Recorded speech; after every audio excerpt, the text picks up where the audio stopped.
What's going on YouTube? This is Jimifanis, aka Viper Magic, with a little gameplay video today of PT. Now normally I start off all my videos with a little vignette of me doing some goofy song and dance, holding up the dogs. I'm not going to be doing that today because I am as white as a ghost. Let me tell you something about this game. It is scary as hell. It is so creepy. It is so haunted house-esque that, I mean, it will blow your mind. And if you're watching, yes, that was a baby type fetus in the sink, and yes, that appears to be a floating crib with blood dripping out of it. Or maybe a fridge, I don't know what it is, but it's floating in the air with rope. There's blood dripping out of it. I've cut the sound so you can hear me, but I will probably raise it up just a little bit. So you may have a hard time hearing me, but I wanted you guys to hear some of the absolute insanity that goes on with this game. Now, as an aside, I am not a big horror genre guy. I drew the assignment to write the review for Outlast on filmsgamesetc.com. If you haven't gone there, go check out the website and type that in. You can read my blog, the review on that game. I was absolutely petrified playing through that title, to the point that I had the game TV on mute. I had a TV sitting next to it on full blast playing like QVC or some kind of Nick at Night or something. I had the dog on my lap, I had all the lights on, and I would not play at night. So when I tell you that I was scared at that, when I played this, you can only imagine how much I was freaking out.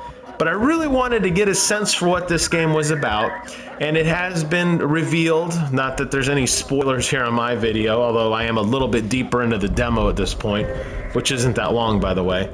But it was revealed that PT is actually going to be, was a playable trailer, that's where the PT portion comes from, for the new Silent Hills game coming out, which I don't think anybody really knew about, and that was kind of a sleeper announcement from Gamescom. So, got a chance to dive into the demo, not knowing anything about what PT was about, or I didn't know anything about Silent Hill at the time. I have not played any of the previous Silent Hill games.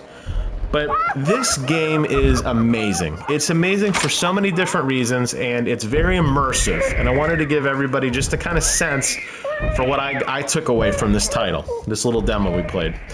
First of all, as you can see, it's a very small demo. You're only walking around in a loop. That door that I just walked through, that's kind of like the reset door, at least that's the way I look at it. The area that you go in, which is this tiny hallway, a bathroom, and a front door kind of foyer area, that's the only portions that are viewable in the demo. And what you do is basically it's like an infinite loop. You go through the door, it resets you, you go back.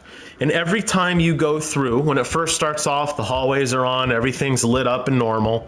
And as you progress, it gets deeper and deeper and darker and scarier and creepier and any ers you can think of. To the point that at the end, there's ghosts, and there's these really creepy radio messages that are playing in the background. But I wanted to highlight a few of the things that I really took away from it. Number one, the game doesn't give you any sort of indication of controls. And there was some discovery element with that, and I actually really like that. Just by stumbling around and pressing the controller, I found the only interactable button I had was pushing in the R3 button, which zoomed in. And by zooming in, it would actually interact with objects or react to them in a certain way. So that was a kind of neat experience for me. Also, there's a part later on in the game where there's a ghost. And it's this really creepy looking kind of, you know, her head's all twitchy and flickering. And you have to talk to her. And I didn't realize this. I had my PlayStation camera on and I was watching the fight, and I happened to, I guess the camera picked up audio and she kind of paused for a second, and I realized she was listening to me. And there's clues around the game of who the ghost is and what her name is. And if you communicate to her, that's actually how you progress. You have to say something to her in order for the game to progress. And I thought that was a really cool discovery moment. Some other really cool things include picking up pieces of a shattered portrait of this girl, trying to put her picture back together. And again, there's not much to explore, but just the fact that every time you went through the room, things were changing. At this point, as you can see what's going on here, this is all kinds of screwed up. All the pictures have been replaced with these spinning eyeballs. and the room's red and it's blurry, and you're kind of you're just it's an assault on your senses. It really is.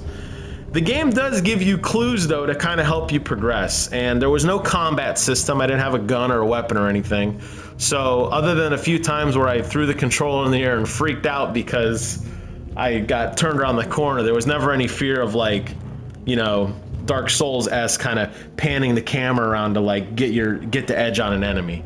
I mean, this game just scares you on its own, and short of one particular place where you actually get like almost, I don't know, knocked out and you reappear.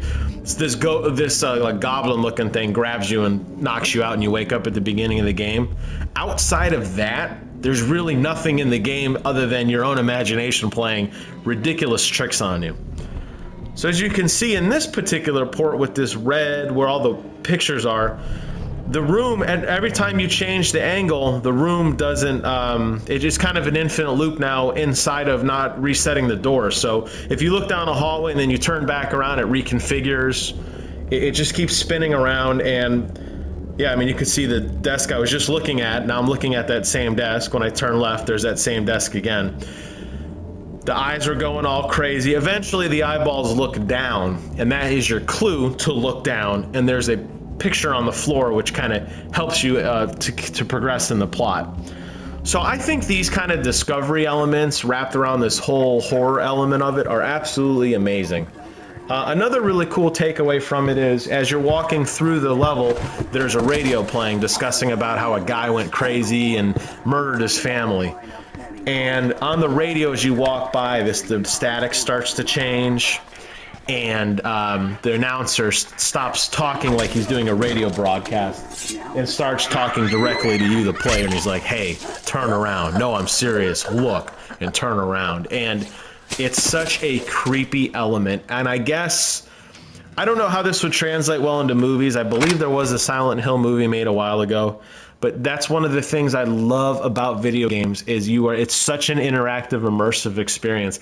I don't know how you could get that feeling of that thriller-esque feeling on any other medium. So my hat's off to these guys for making a title like this, and it is just a demo, but just the sense you get of being absolutely freaked out, it's insane.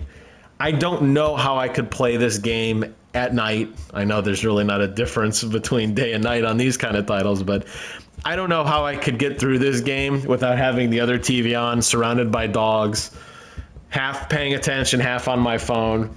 But I'm so interested in the immersive element of it that I couldn't put it down.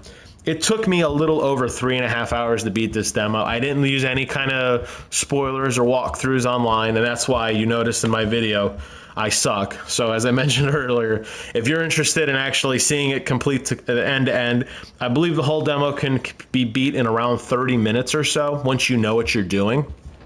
I clearly did not. So I just kind of stumbled and bumbled my way through. And there are videos on there that show the actual, after the credits, there's a little cinematic teaser thing of what this new Silent Hill release. So this was kind of leading up to that. As you can see here, the room, which was minutes ago completely red and spinning around, bloody eyeballs, has now been completely reset back to normal. And I think that element of turning around the corners I was playing, you see me doing it there, that element, even though I didn't have any weapons, just being petrified of what the hell was going to happen next, and being scared and noticing little things in just subtle details, the pictures changing and things starting to flicker. I found out that Hideo Kojima actually has a big hand in this game. And one of the cool things that he does is he releases these awesome immersive elements. I think back to the Psycho Mantis battle in Metal Gear Solid, where he actually had to plug the controller into another port because he could quote unquote read your mind. And then later on fighting him in Metal Gear Solid 4 and trying to reconfigure your controller to another port and them saying, what are you doing? So he knows it's a game and he's playing with you, and that's that immersive element that pulls you into it. So here you can see the controllers and the graphics start to get very glitchy, and there's this weird demonic voice talking in the background to you, and it appears as if the game actually just flat out crashes in a second. I didn't know what the hell was going on, but at that point I didn't realize Hideo Kojima's name was associated with this. It might have been loaded out somewhere. Like I said, I saw a little bit of stuff online kind of teasing it, but I just, buried my head in the sand, and I didn't want to know. Just wanted to play the demo. So now that I know that he's involved, this doesn't surprise me, and I would expect to see more of these kind of elements going on. And then clearly here, this is odd. It looks like you were playing the demo and it just crashes. The game actually resets now, or appears to be, and you reappear back in the first room when you started. And this little loading area right here, I have subtitles on, that's why you see it twice. This little area here where it loads up, this is how the game actually starts. And at this point at the demo, I thought, well, I guess that's the end of the demo. It's just kind of like a little teaser, and we're just going to kind of throw out a goofy element. Now it's going to reset for you to begin. So just getting ready to kind of turn it off, I opened the door and I realized that things were already different from the last time. So I knew that things had changed again. So I knew the demo was actually still continuing, and can't say enough of good things about this game. I highly encourage everybody to go check it out and play through it for yourself. Kind of see what all the hype is about. I don't know much more details about Silent Hills when it's going to be released. I saw that Norman Reedus is going to be a main character in there. He's got like a CGI representation.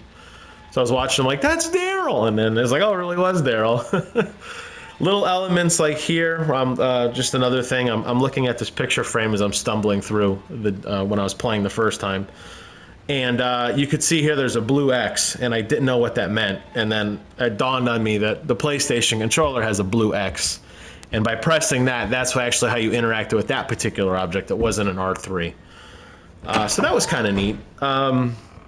There's actually a puzzle you have to solve by going into the options menu and playing with your sliders and your gamma and your volume, and that was really cool too. It was a kind of a hint in the game that was kind of leading me to think that maybe there's a part where you have to assemble this woman's picture, and I couldn't figure out this puzzle piece, and it dawned on me that it was actually in the options menu. So that kind of stuff that you typically think of when you pause a game is that's like the game stops and now you can configure your sound effects and everything. And there are some games like The Last of Us or Dark Souls where pausing doesn't really exist. It's just a sub-menu where the game's going on in the background. Zombie U is the same way when you're digging through somebody's backpack. But the fact that there was actually a puzzle element injected into that and you actually had to go to the options to do something, really smart design. So I'm curious to see what else these guys can come up with. I mean, clearly the amount of jumping and screaming and creaking doors and everything, I'm sure that edge would eventually wear off if this was a longer title. And towards the end, I wasn't as nervous as when I first started. They still jumped a few times, but I wasn't as nervous as when I first started. And so that kind of shock factor was a little dulled, but all the other immersion elements that kind of went into everything really kind of elevated up the experience into something a little different than I thought it was going to be. So there's a good puzzle element to this, and I wonder if, now obviously it's already wrapped in this horror survival kind of, maybe survival isn't the right word, but this horror element. But it makes me wonder if you couldn't take this type of gameplay and put it into something else and make it just more like a puzzle game, getting rid of all this, almost like in the element of Myst. Because the creators that showed this little demo really got me intrigued. Like I said, not a big guy, survival guy, or survival horror guy on this. I did play the Resident Evil games, those are a lot less tame. But I'm very interested in this title, and I'll be pre-ordering it, and I'll be getting it when it comes out. I don't know how I'm going to play through it. My wife refuses to watch it. She's downstairs in another room of the house. I got one dog left up here who has no idea what's going on, short of me screaming like a little bitch every 2 or 3 minutes. But anyways, just wanted to walk a little bit through some of my thought process on the philosophy that went into this game. And I'm very excited. I highly recommend everybody goes and checks it out if you haven't already. Thanks for watching the show. Thanks for listening to my rambling. Hope you enjoyed the video. I'll be doing more of these, and until then, I will see you guys on the other side.